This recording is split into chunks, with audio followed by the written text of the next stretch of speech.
Hello दोस्तों, नमस्कार। मेरा नाम है महेंद्र सिंह और हम सब देख रहे हैं जीवन एक प्रेरणा।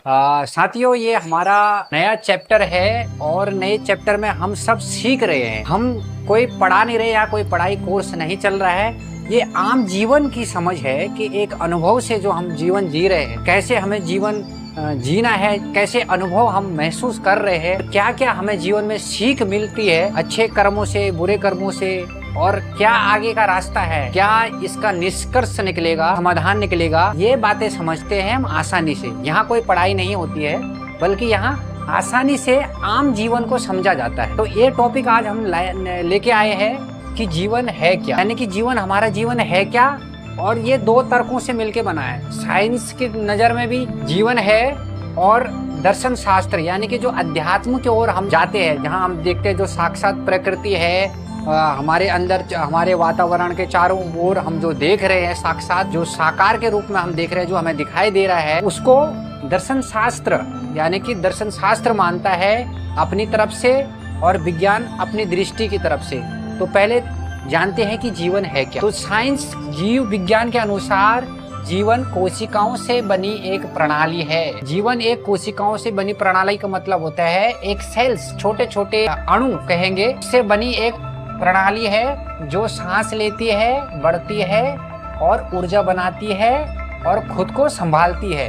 यानी कि छोटे छोटे हमारे बॉडी जो बना है वो छोटी छोटी कोशिकाओं, सेल्स से बना है। और उन सेल्स में जो प्रजनन, सांस लेती है, जो मतलब एक जो बड़ा ढांचा तैयार होता है, चाहे वो इंसान का जन्म ले लो, चाहे कोई जीव और जंतु का जन्म ले लो, उसमें छोटे छोटे सेल्स से मिलकर एक बड़ा शरीर बनता है और वो शरीर लगातार ऊर्जा बनाता है और खुद को संभालता है और सांस को अंदर बाहर लेता है। ये है साइंस की नजर में कि जीवन ऐसे चल रहा है। और साइंस डीएनए, जैसे डीएनए खून टेस्ट होता है ना, मतलब वो ऐसे ही वो डीएनए करता है, तो स्किन का करता है कि आदमी की बॉडी कितनी पुरानी है, कितना ये मतलब ये आगे पीढ़ियों का होगा, कितना पुराना हो सकता है, वो केवल डीएनए के आधार पर होगा, शरीर की स्कैन के आधार पर। तो ये साइंस मानता है। इसमें 3 मुख्य बिंदु दिए हैं साइंस ने। आइए जानते हैं कि 3 बिंदु है क्या। नंबर 1, वो मानता है कि ये कोशिकाएं है। कोशिकाएं माने होता है सेल्स, छोटे छोटे कीटा, छोटे छोटे अणुओं से मिलकर एक शरीर का रूप लेता है और उसको कहते हैं जीव का शरीर। शरीर की मूल इकाई होती है ये। मतलब अगर छोटी छोटी कोशिकाएं नहीं होंगी तो शरीर बनेगा ही नहीं, जन्म प्रक्रिया चलेगी नहीं। चयापचय, ऊर्जा का उपयोग और बदलाव, यानी कि साइंस भी मानता है कि ऊर्जा तो एनर्जी है और वो उपयोग होने के बाद अपनी दिशा बदल देता है। यानी कि जब लगातार एक जीव में, अगर जन्म एक जीव में लगातार यात्रा कर रहा है, जीवन चल रहा है, तो बॉडीज धीरे धीरे पुरानी होने लगती है। यानी कि सेल्स मरते रहते हैं, नए पैदा होते रहते हैं, मरते रहते हैं, और ऐसे करते करते जीव का जो शरीर है वो पुराना हो जाता है और वहां से फिर जो एनर्जी है वो बदलाव कर देते हैं, उस शरीर को छोड़ के दूसरी जगह परिवर्तित हो जाती है। तो ये साइंस का कहना है। संवेदनशीलता तीसरे नंबर पे आता है। संवेदनशीलता वातावरण के प्रति प्रतिक्रिया, यानी कि जो हमारे आसपास प्रतिक्रिया चल रही है, वातावरण जैसा माहौल, जैसे जलवायु है, पेड़ पौधे है, हवा है, जिस तरीके से वो रिएक्ट करेगी वैसे ही हमारी बॉडी भी रिएक्ट करेगी। अगर गर्म है मौसम, बाहर वातावरण गर्म है, तो हमारे शरीर में भी पसीना आने लगेगा, हमको भी गर्मी महसूस होने लगेगी। बाहर का वातावरण ठंडा है, मौसम ठंडा है, चारों तरफ बर्फ की चादर पड़ी है, तो हमारे अंदर भी टेम्परेचर धीरे धीरे हम भी ठंडे पड़ने लग जाएंगे। यानी कि वातावरण के प्रति प्रतिक्रिया देता है कौन? हमारे सेल्स, हमारे शरीर में जो छोटे छोटे अणु से हमारा जो शरीर बनता है। साइंस के ये 3 मुख्य बिंदु है कि जीवन क्या है। अब दर्शन शास्त्र क्या मानता है, प्रकृति क्या मानती है, खोज क्या मानता है और बातें क्या मानती है, तो जानते हैं। दर्शन शास्त्र मानता है एक यात्रा, जो हम सब की यात्रा है, जन्म से लेके मृत्यु तक का सफर। हर कोई जो जन्म ले लिया और मृत्यु तक का जो सफर करता है वो एक यात्रा है। तो दूसरा है सीखना और हर दिन नया अनुभव जीना। यानी कि जो जो लम्हा हमारे लिए भविष्य गिफ्ट के रूप में आ रहा है कि हर सेकंड में क्या हो जाए कोई नहीं जानता, और वो भविष्य वर्तमान में आ रहा है, तो हमारे लिए वो नया अनुभव होता है। हमें पता नहीं कि अभी 2 मिनट बाद हम कहाँ जाएंगे, लेकिन भविष्य क्या देता है? आपको सरप्राइज देता है। हर सेकंड में नया सरप्राइज मिलता है आपके जीवन में, और उसको अनुभव करना। हम जो पूरे जीवन जी रहे हैं ना, जितने भी सुख सुविधाएं वाली बुनियादी वाली चीजें हम जी रहे हैं वो केवल समय के अनुसार समय तक ही सीमित है, कुछ समय बाद वो खराब हो जाएंगी।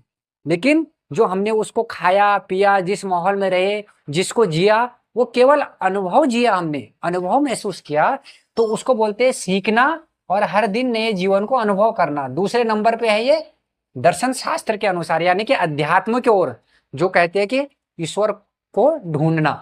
तीसरे नंबर पे है संघर्ष और खोज, खोज की तलाश, मतलब संघर्ष और खोज की तलाश में अपने को जानना कि हमारा जीवन चल कैसे रहा है और हमारी भावनाएं क्या है, हमारी भावनाएं क्या है, हमारे अनुभव क्या है, हमारे विचार क्या है। अब देखिए ये तो दर्शन शास्त्र की बात है कि इसमें भी तीन मुख्य बिंदु है कि ये कहता है कि हम एक हमारी जीवन यात्रा है, जन्म से लेकर मृत्यु तक का जो अनुभव होता है हमें, उसी के आधार पे हम जीवन जीते हैं और दूसरों को भी बताते हैं, वो भी वैसे जीवन जीने लग जाता है, वो भी उसी को ऐसा मानने लग जाता है जैसे पहले वाले ने बताया। हर दिन नया सीखना और हर दिन नया अनुभव। संघर्ष और खोज उद्देश्य की तलाश, ये करता है कि हम हमारे अंदर जो चेतना है, ये चेतना जो होश है, वो होश के आधार पे दर्शन शास्त्र बताता है कि हम अपने जीवन में संघर्ष के साथ साथ अपने ईश्वर को खोज सकते हैं और नए जीवन की तलाश, अपने जीवन की तलाश को बेहतर बना सकते हैं।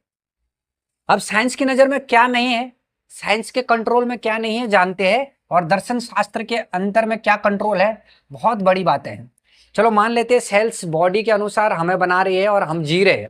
साइंस मानता है कि हम तुम्हें पूरी बॉडी के एक्टिविटीज और आपके पार्ट्स बता देंगे और उस हिसाब से आपके जीवन में इलाज के दौरान आपको इलाज सुविधा मौजूद कराएंगे और आपका जीवन निर्धारित जितना लगभग आपका जीवन हो उतना तक अच्छा चलेगा। साइंस की बात ठीक है कुछ हद तक, लेकिन दर्शन शास्त्र कहता है कि जैसे हम फीलिंग होता है, जो अनुभव, किसी को हमने डांट दिया, दूसरे को बुरा लग गया, आपको किसी और ने डांट दिया, आपको बुरा लग गया, मतलब जो अनुभव आपको हुआ डांट खाने से, वही अनुभव आपने जो जिस नीचे वाले लेवल के आदमी को डांटा, वैसा ही अनुभव उसको भी हुआ।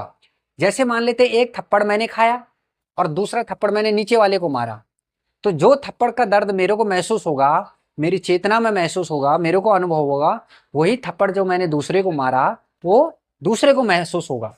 तो साइंस अनुभव को नहीं महसूस करती, साइंस एक दूसरे की फीलिंग को महसूस नहीं करती, साइंस एक दूसरे की जीवन शैली कैसे जीना है, कैसे अपने समाज में रहना है, ये नहीं सिखाता। साइंस केवल आपको टेक्नोलॉजी और इस्तेमाल करके सुख सुविधाएं मतलब बुनियादी सुविधाएं दे देगा, उसका इस्तेमाल आपको करना है।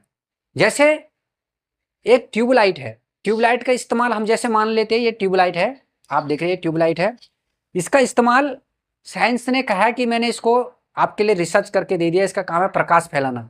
अब आपकी मर्जी है कि आपको इसको कैसे इस्तेमाल करना है, अपने घर में लगाना, बाहर लगाना या चौराहे पे लगाना, ये आपकी इच्छा है। यानी कि साइंस कहता है कि मैंने टेक्नोलॉजी अपडेट तो कर दिया, सिस्टम बना दूंगा, लेकिन जीने का तरीका आपको इंसानियत के जरिए आएगा, एक दूसरे के मदद से आएगा, हेल्प से आएगा। तो जैसे समाज में हम देखते हैं कि कहीं बुरा चल रहा है तो वही बुरी बात हम घर में भी प्रचार करने लग जाते हैं कि अरे आज हमने वहां लड़ाई झगड़ा देखा। और ऐसे ही हम अगर किसी में समाज में अच्छा काम देखते हैं तो हम भी 10 आदमियों को बताते हैं कि वहां अच्छा काम हो रहा था। तो ये होता है एक दूसरे के प्रतिक्रिया से, अनुभव से। और ये साइंस नहीं मानता कि हम अनुभव को नहीं पहचान पाएंगे, दूसरे के दिमाग में क्या चल रहा है, दूसरे के प्रति क्या भावना है, ये हम नहीं जानते। हमारा काम है सिस्टम, टेक्नोलॉजी और आपकी सुख सुविधाओं को आगे करना, नई नई खोज करना, पृथ्वी की खोज करना। ईश्वर के प्रति आपका जो विश्वास है वो आपका निजी मामला है, लेकिन जो भौगोलिक स्थिति है, जो साइंस के चारों ओर, जो हमारे चारों ओर वातावरण दिख रहा है और जो आगे के ब्रह्मांड के वातावरण दिख रहा है, साइंस को उसने सारा नाप लिया है और सारा रिसर्च करते जाएगा। लेकिन मूल रूप से हमारी फीलिंग, हमारे विचार, हमें जीवन में कैसे रहना चाहिए, ये साइंस आपको नहीं बताएगा। ये हमको एक दूसरे के प्रति प्रेरणा, एक दूसरे के प्रति सीख में मिलती रहेगी। तो हमें यही करना है कि जीवन में आप इसको कोर्स मत समझो। जैसे छोटी मोटी घटनाएं है ना जीवन में, अच्छी बुरी होती है, तो उसको दिल पे नहीं लगाना और दूसरों को भी परेशान नहीं करना। तो हम इसको आगे करते हैं कि जीवन क्या है, इतनी समझ मैं तो हम सबको आ गया है। दूसरा सवाल ये है कि जीवन कैसे चलता है, और तीसरा सवाल है जीवन का उद्देश्य क्या है फिर हमारा। मतलब साइंस ने मान लिया कि जीवन क्या है, साइंस की नजर से भी और दर्शन शास्त्र की नजर से भी हम जान गए, तीन तीन बिंदु के मुख्य नजर से। लेकिन जीवन कैसे चलता है इसका कल हम पूरा पैराग्राफ आपको आसान भाषा में समझाएंगे, उदाहरण के तौर पे, जो सीधे हम लोगों की समझ में आसानी से आ जाएगा। क्योंकि हम नहीं चाहते कि ये पढ़ाई के तौर पे लोग इसको ले, एक हल्के फुल्के समाज के रूप में जो हम भी सीखें आप भी सीखें। तीसरा सवाल है जीवन का उद्देश्य क्या है फिर, हम सबके जीवन का उद्देश्य क्या है। क्या यही कमाई धमाई, यही प्रॉपर्टी जोड़ के जीवन जीना ही हमारा उद्देश्य है? तो इसके बारे में भी चर्चा करेंगे, लेकिन आसान भाषा में समझें तो जहां अनुभव विचार नहीं मिलेंगे, जहां एक दूसरे के प्रति नफरत रहेगी, तो वहां आपके पास लाखों अरबों रुपए भी होंगे, लाखों प्रॉपर्टी भी होगी, तो वो किसी काम का नहीं है।